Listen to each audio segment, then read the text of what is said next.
Right now, brought to you by Ford and your North Texas Ford dealers. Ford is the best in Texas. It is Dallas Cowboys owner and general manager Jerry Jones. Good morning, sir. Hey, good morning, guys. Kevin, Corey, Mike. Well, good morning. Yeah, good morning to you. I was really curious, considering what happened in the Cardinals game, I know going a little bit back, is there ever a concern about letdown against a seemingly weaker opponent, or do you feel like that's been addressed?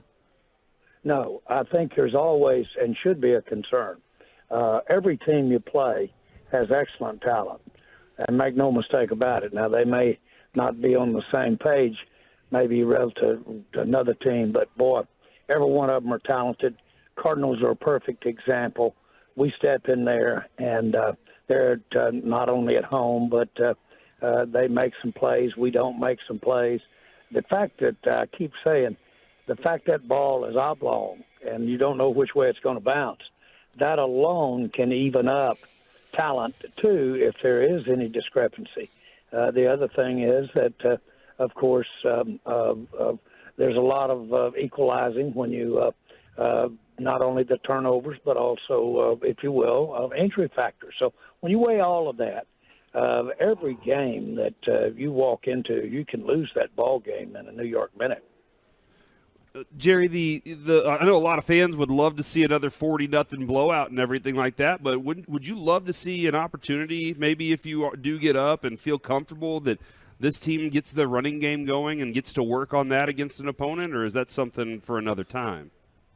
Well, I have felt that and do feel that we need to throw the ball out of and get our running game going by throwing the ball. If they're going to load up, they're going to really put that kind of emphasis on our running game. So I think that's there.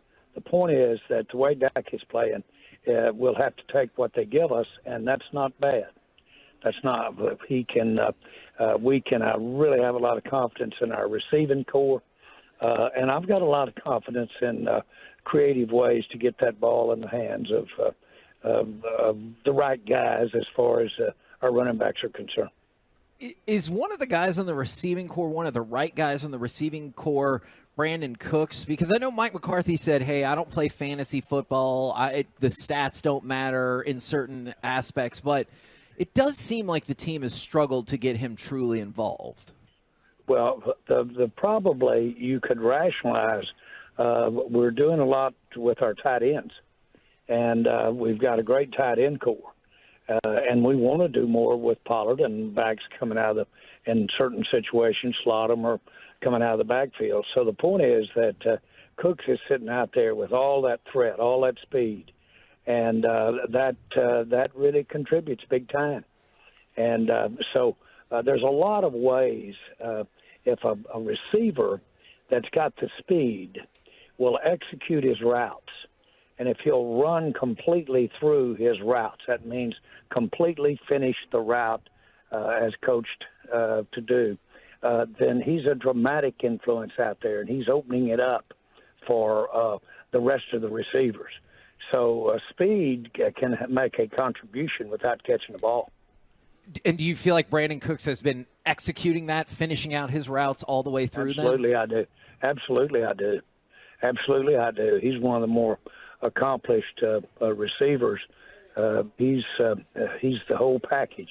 We're lucky to have him, and he'll get some big plays. There's no question in my mind he'll get it, and no one appreciates Cooks any more than our quarterback. Jerry, I've been watching Terence Steele, and I'm seeing a guy that's still kind of navigating his way back to what he was last season before his injury. I was just kind of curious from your perspective and how you handle this. What do you think the most difficult part to overcome is for these guys? Is it the physical or mental aspect of an injury?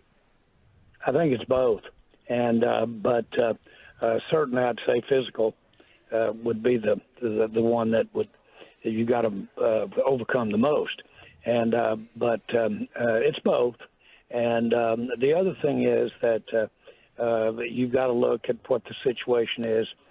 You've got to look at the emphasis that the opposing team is putting in that area.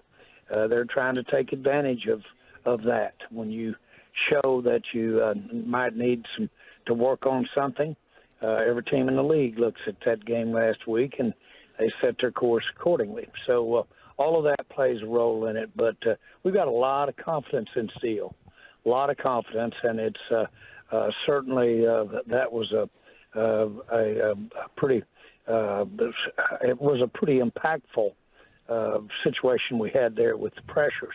But we can do better there. We can do better with help there as well. Yeah, that's always like my biggest concern is when a guy can't do something that he physically knows that he's been able to do.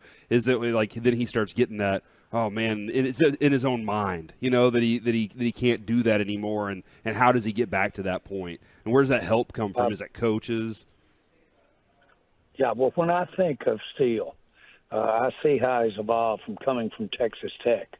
And, boy, he's always had a huge work ethic, one of the most conscientious workers that you've seen, got great length, got the real ability, especially in the run game, to really be an effective right tackle. And then, of course, he has refined his craft, so to speak. And Steele's, boy, I'm glad we've got him. And we've just got to continue to work on the things that, but where he needs it. And I know that sounds trite, but of all of the positions that you can improve with repetition in football, offensive line is the number one. Now, when you're talking about Terence Steele and Michael Gallup, and I know with Tony Pollard it was just a franchise tag, but still, these are all people who got deals when they were coming off of injury. I'm wondering if you could walk us through the team's philosophy on that, especially since, I guess from my perspective, it seems like all three of them have struggled to live up to that contract so far. Well, I think that's part of the challenge is you do that every time you make a decision to extend and contract a player. You do that relative to their career, relative to where they are at the years in their career. You do it relative to their experience in the case of a young player. So all of that, to some degree, you're evaluating what they've done, but all that counts is what they're going to do. And so it's all a projection. And that's guesswork. With that in mind, then, I'm just curious, are you disappointed in Michael Gallup, then, and that projection? Because it feels like he hasn't continued on the path we thought he was on pre-injury. Yeah, that's probably too strong a word directed to him. What I would say is that we've had players that have had more success coming off their injury. But we've also had them that have had less. And so my point is that it's not surprising. It's certainly a possibility when you basically look to the future coming off an injury. But all of the other things, Michael really has a great connection with Dak. He can really go get the ball. He high points the ball. And he has some skills that we want to take advantage of, and he's had them. We've used them in the past, and we can use them in the future. But it's not in any way a decision-making time relative to Gallup. We just need to get him in there, and he'll make some plays. And to a degree, you've got the same thing, but it's not about injury with Tolbert. And you've got to have a certain projection in your mind that Tolbert can go to in terms of his evolving, and that's his game. That's what you're doing. You feel like Tolbert's kind of trending in that right direction right now? Well, I think so. Yeah, I like the way he's certainly gotten to in a positive way other levels from where he was this time last year. And we know physically what he's capable of doing. So I like our receiving corps. Jerry, this morning Mike McCarthy was on, and Sean and RJ said that they felt like he was a little surly this morning, and that he was a little surly this week with the media. And I was just kind of curious if you noticed that, and what's Mike McCarthy like whenever he's surly? Well, I think he's got the right temperament. And I say that if he's surly in a response or surly at a moment. But he's got the right temperament. He earns it. He is the real deal. It's not bluster, or it's not brought on by some kind of time to do this or thought through like that. Mike is a very genuine individual, and what you see is what you are. So if he shows an irritation, then he's irritated. And so, again, that goes with it. From my perspective, I don't have issues with that at all. And this is a very emotional, physical thing that the coaches and players, and for that matter, fans, emotions all over this thing. And there's joy, and there's also there's madness. There's all of the gambit, and you add that to the physical aspect of it, having to call on yourself as a player to get that done. But everybody involved in it are proud we're getting to do it. I'll tell you that. Do you ever think we got into the wrong business, though, considering how much madness sports drives us to? Like, the joy is amazing, but that madness is there a lot, right?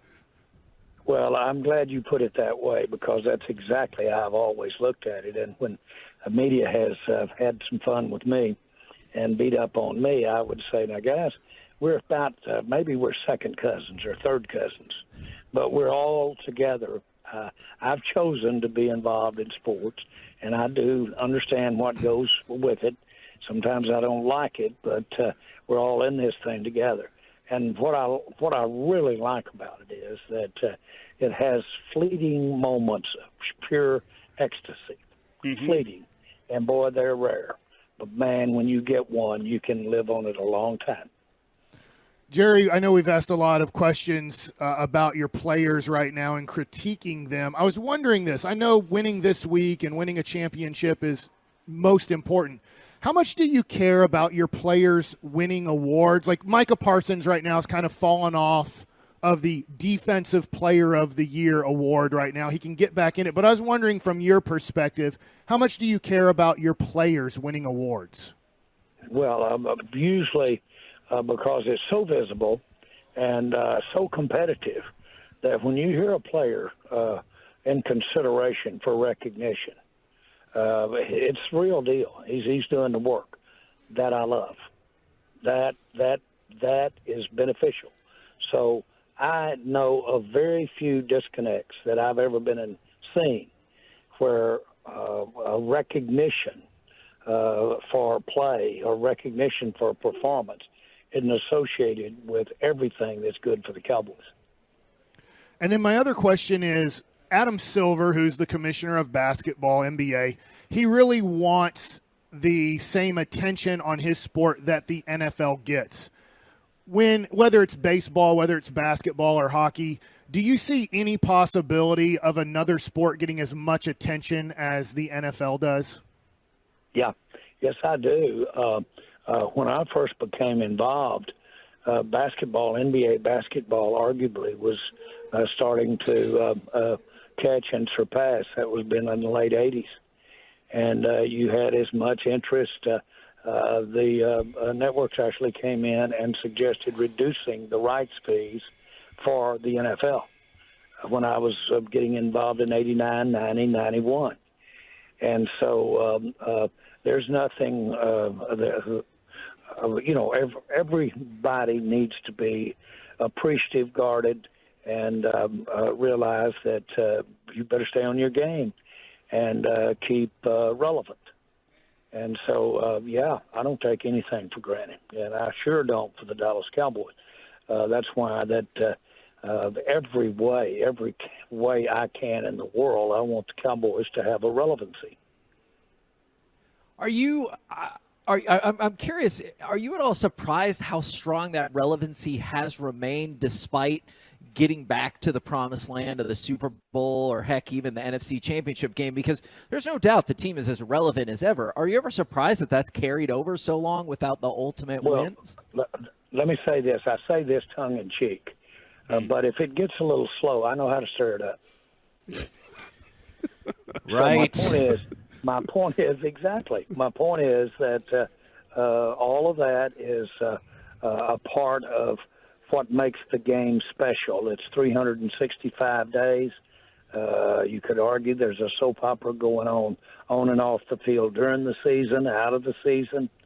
There's controversy. There's all kinds of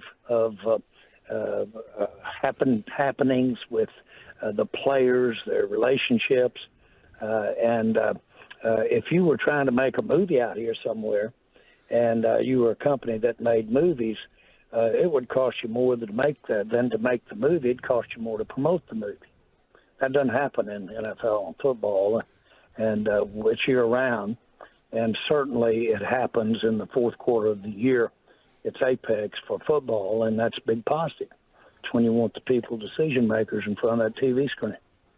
Man, Jerry, you just bring that up with the movie part of it and the families and everything that's involved in the Tony Romo documentary, or the movie about him just dropped. And he does have this one thing that he discusses where he's talking about how, if he does something wrong, it could cost one of the guys on the roster their job and their whole family, and he has to think about their kids and all of those things. And that does seem more like it's the idea of preaching the family environment in a locker room and how much those guys do rely upon each other. And does that go into the thinking whenever you're making decisions on rosters too? It's called team. Team. There is no such thing as it's just you, because you are a part. A lot of people are relying on you. It's a team, and that extends itself on out into our fans. But boy, a lot of people are riding with you when you put that effort out at practice, or you put that effort out to make a play, or how you conduct yourself. All of that, a lot of people rely on you. If you are absent there, if you're short there and understanding your responsibility to others, then you're not as good a teammate. So, Jerry, I know you've given us a lot of stories over the years, and I'm going to give you maybe an opportunity to share one we've never heard. My baseball agent was at the general managers meetings, as a lot of agents are, and they had a major virus breakout, and there were general managers having to run to the bathroom because they couldn't hold themselves anymore, and they had to actually cancel the meetings because of how many agents and general managers had a, let's say, stomach virus running to the bathroom. Mm-hmm. Have you ever had a major meeting, whether it's football or other, where the meeting had to stop because of a virus? Just a minute, I'm eating my sausage and biscuits here on this. What in the world are we doing talking about that? That's Mike. That is Mike Bassick right there for you, Jerry. Let's talk about setting a good old Miller Lite up on that table and having a good drink, and talking about Pollard getting it going off. Well, we got all kinds of Miller Lite specials going today at Buffalo Wild Wings. It is morning and breakfast time. Thank you Thanks, Jerry. very much, good sir. We'll catch up with you next week. Good luck this weekend. All right. Thank you. Bye-bye.